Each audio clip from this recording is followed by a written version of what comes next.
Les 12 coups de midi, Émilien éliminé?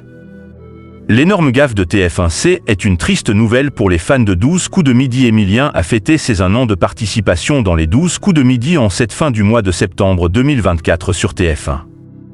Le plus grand maître de midi va-t-il encore rester longtemps dans le jeu animé par Jean-Luc Reichmann? Sur ce sujet, la chaîne a récemment commis une gaffe inarrêtable. Les superlatifs manquent pour parler d'Émilien, le plus grand maître de midi des 12 coups de midi, le jeu animé chaque jour par Jean-Luc Reichmann sur TF1. À seulement 21 ans, le jeune homme est devenu le candidat le plus riche dans un jeu télévisé.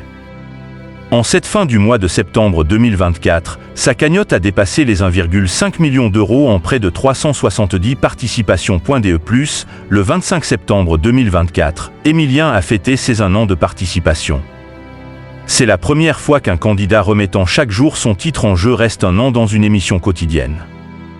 Rien ne semble arrêter le jeune étudiant qui a dépassé tous les records de l'émission. Mais cela va-t-il encore durer? Une semaine spéciale pour les 12 coups de midi sur TF1 par ailleurs. Dans un communiqué de presse publié le 24 septembre 2024, TF1 a annoncé une édition spéciale des 12 coups de midi pour la semaine du lundi 14 au dimanche 20 octobre 2024. L'émission se mobilise pour la Semaine nationale de l'action Mettez Basket de l'association ELA, visant à sensibiliser écoles et entreprises à la lutte contre les leucodystrophies. Le maître de midi et les candidats s'affronteront afin de récolter un maximum d'argent pour soutenir l'association ELA. À chaque bonne réponse lors du coup de maître, 5 000 € seront ajoutés à la cagnotte de l'association. À la fin de l'opération, le dimanche 20 octobre 2024, Jean-Luc Reichmann, qui a récemment perturbé Émilien, remettra un chèque du montant total collecté, qui contribuera à faire avancer la recherche sur ces maladies génétiques rares et à aider de nombreuses familles. Émilien bientôt éliminé?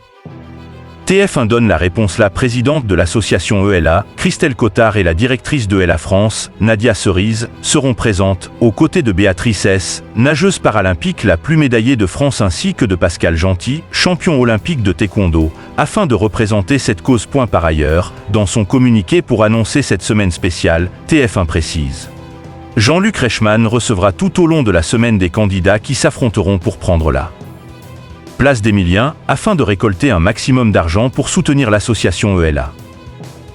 Ainsi, la chaîne commet une énorme gaffe en indiquant qu'Émilien sera présent. Le maître de midi, qui a récemment eu un coup de gueule, n'est donc pas éliminé et sera donc toujours en place la semaine du 14 octobre 2024. Le parcours d'Émilien est à retrouver tous les jours dès 11h50 dans les 12 coups de midi sur TF1.